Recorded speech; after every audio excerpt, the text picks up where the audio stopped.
In this lecture, we will learn about energy.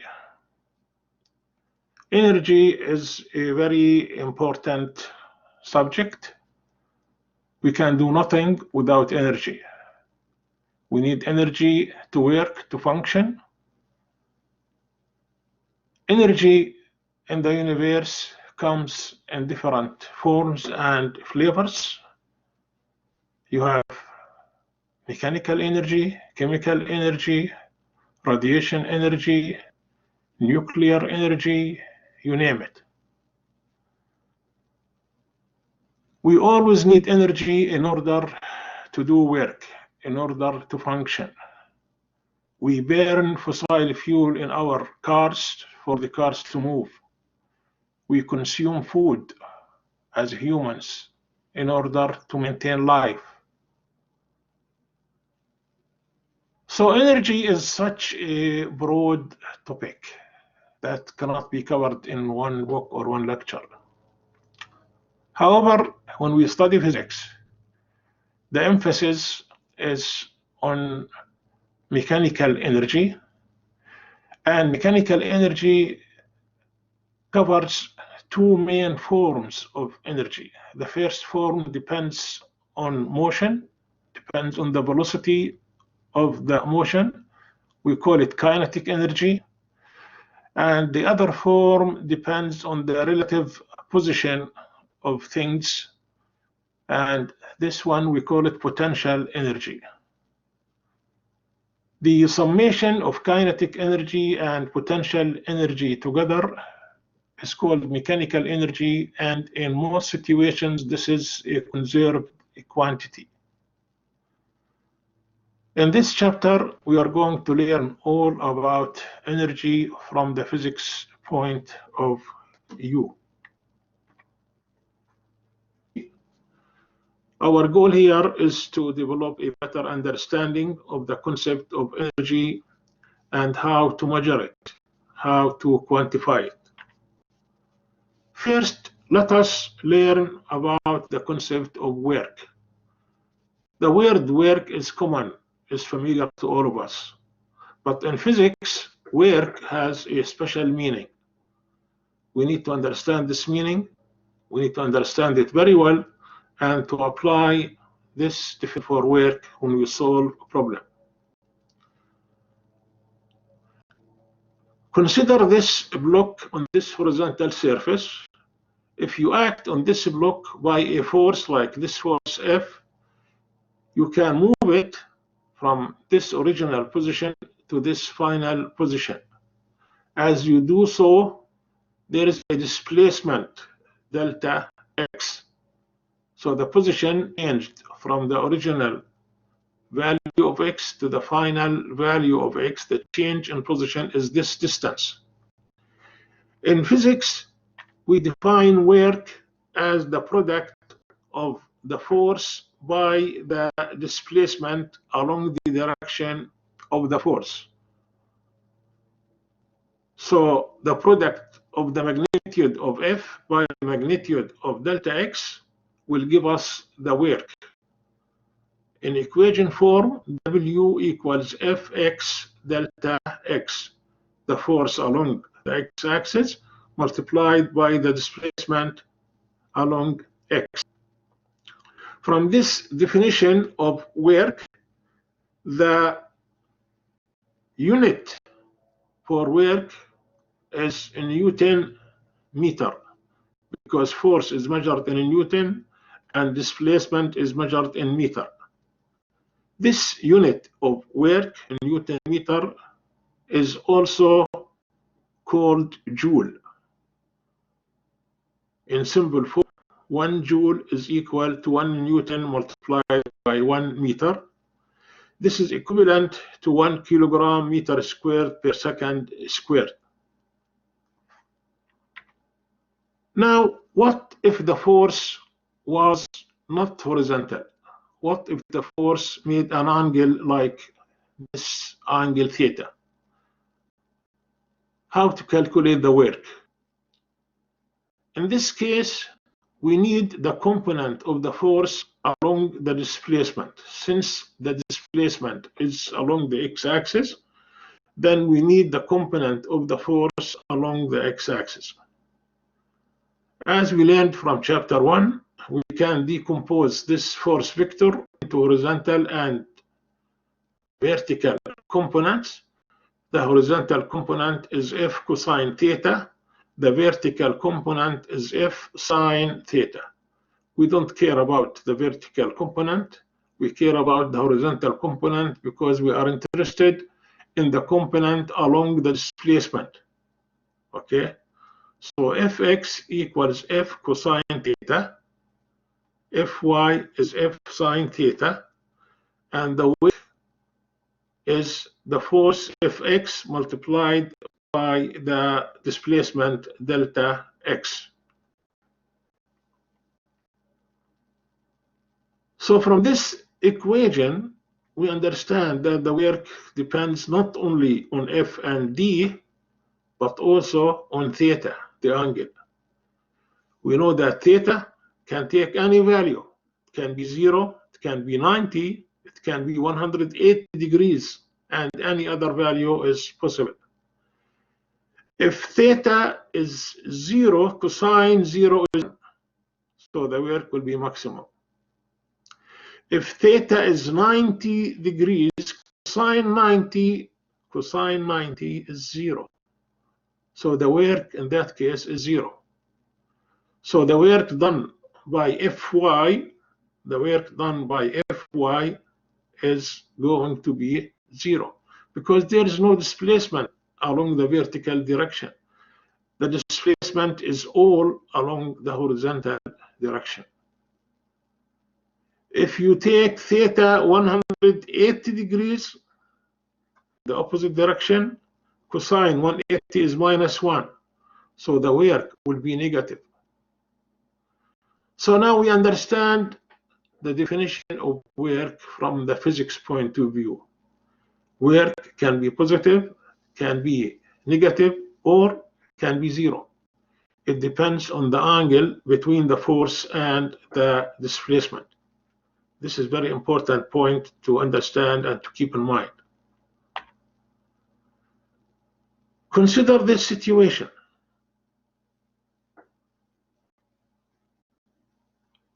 You are holding this pail filled with water. You are acting with a force F. This force acts against the gravitational force mg. The two forces are equal in magnitude and opposite in direction. So there is no motion on the vertical axis. And now you are moving. You are moving horizontally with a displacement delta x. From the physics point of view, you are doing nothing. From the physics point of view, the work F cosine theta d, theta in this case between the force and the displacement is 90 degrees. Cosine 90 is 0, so the work is 0. You may be sweating because of this load as you hold it and walk, but from the physics point of view, we don't care about that. We care about the formal definition. Okay? So the work from physics point of view for such a situation is 0.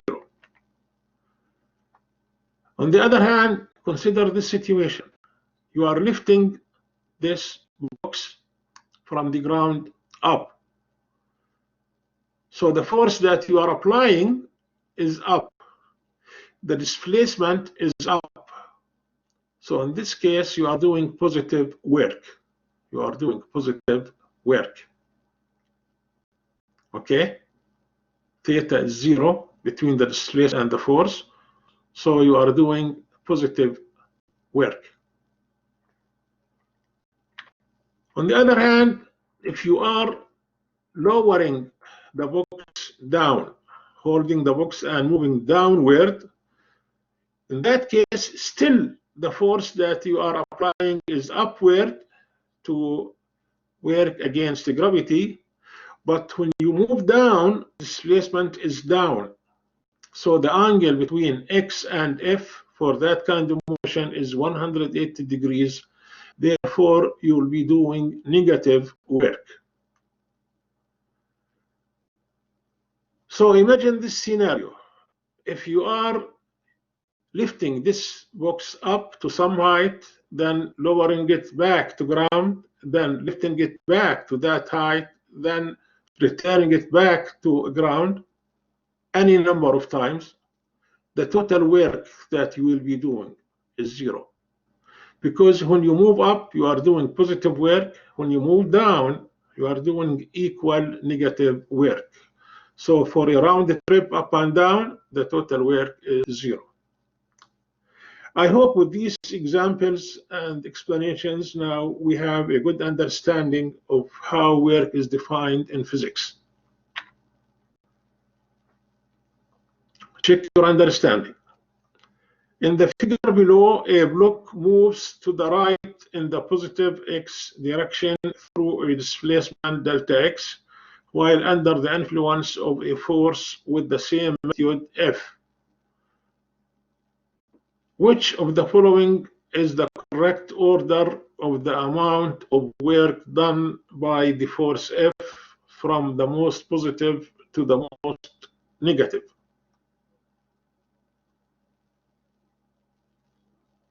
I appreciate it if one of you will help, volunteer to answer.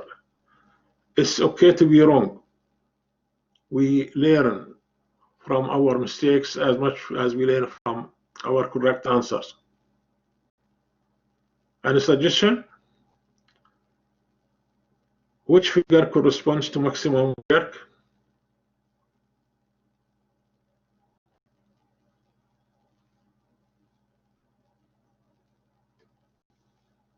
So here F and X are along the same direction. So this should be the maximum work. Here they are opposite. Theta is 180 degrees, cosine 180 is -1. So this would be the minimum. Here the angle is 90 degrees, the work is 0. Here the angle is greater than 90 degrees, cosine in the second quadrant is negative, so the work here will be negative, but less than this work. So with this understanding, the right order would be CADB. CADB. This is positive work, this is 0, this is negative, this is more negative. Example. A man pulls a sled loaded with salmon. The mass of the sled and salmon is 50 kilograms. And the man exerts a force of 120 newtons on the sled. How much work does he do on the sled if the rope is horizontal to the ground, theta equals 5 degrees, and he pulls the sled 5 meters? This is 0. Horizontal to the ground, so this is 0, not 5. This is a typo mistake. How much work does he do on the sled if theta is 30 degrees and he pulls the sled the same distance? Treat the sled as a point particle, so details such as the point of attachment of the rope make no difference. C, at a coordinate position of xi 12.4 meter, the man lets up on the applied force, a friction force of 45 newtons between the ice and the sled brings the sled to rest. Because of friction, the sled will be brought to rest at a coordinate position of 18.2 meters. How much work does friction do on the sled? This is a nice, simple example that allows us to check on the things that we learned. For the first part, the force is 120 newtons. The displacement is 5 meters. You multiply the displacement by the force. you have 600 joule. For the second situation, the angle is 30 degrees. So now we need the component of the force along with the displacement. We multiply by cosine theta. Okay. So now the answer is 5.2 by 10 to the power 2, 520 joules. For the third part, the work done by friction is equal to the force multiplied by the displacement. The force of friction, we are told, is 45. Friction always in motion, when you have moving object, kinetic friction, as we call it, acts opposite to the motion. So if the motion is to the right, friction will act to the left, opposing the motion. This is friction. Friction force tries to oppose the motion. So the angle between the friction force and the displacement is 180 degrees, and cosine 180 is -1, therefore the force here is negative. For the displacement, the final position minus the initial position, 18.2 minus 12.4, this is delta x. So the work done by friction force is minus 260 joules. And we understand the meaning of minus simply to tell us that the work is negative. In other words, the force is against the displacement, is opposite to the displacement. Friction is an important force in nature. All surfaces, regardless how smooth they may appear to us, will have irregularities. Like here, this sharp blade, we think that a perfect sharp edge, but if you put it under the microscope, you will see that it's not really that sharp. There is irregularities. There is numerous irregularities in it. So because of these irregularities, objects, when act against each other, because of these irregularities in the shape, in the contact regions, there will be friction. Friction is, in a way, something that tries to oppose the change in position, that try to oppose motion. Friction force is an important force. Without the friction, we will not be able to walk on Earth. Imagine yourself trying to walk on the ground when there is some ice on it, or when there is oil on the ground. It would be slippy. It would be very difficult to move because friction is reduced. So yes, friction force is an important force that we need to walk. Our cars, without friction, will not be able to move on the streets. We all know during the snow season, if the car is stuck with ice, it will not be able to move. We need the friction in order to move. As I said, friction is always opposite to the direction of motion. Whenever you try to move, it is always opposite to the direction of motion. At the beginning, as we apply the force, the friction force will start increasing, trying to prevent us from motion, until when we have enough applied force, we overcome friction and the object starts sliding. The friction before motion is called static friction. The friction after motion is established is called kinetic friction.